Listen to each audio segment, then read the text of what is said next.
Changes are coming for this year's Buc Days Rodeo. Last night, the Buccaneer Commission announced several new events being added to the schedule of lineups, including a new STEM-themed robotics rodeo and 2 different competitions with, get this, $15,000 in prizes up for grabs. Citgo will be one of the rodeo's presenting sponsors.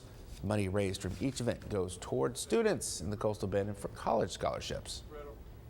It's very rewarding to see these kids come and grow from the beginning of the program to the end of the program. It's amazing of the accomplishments they make during that program. 83rd annual Buccaneer Days kicks off April 30th and it runs through May 10th. The Navy Army Illuminated Night Parade will be held on May 2nd with all your favorite 3 News personalities taking part. We can't wait for that. Stay tuned for the announcement of musical acts for the rodeo. We'll find those out later this month on the 25th.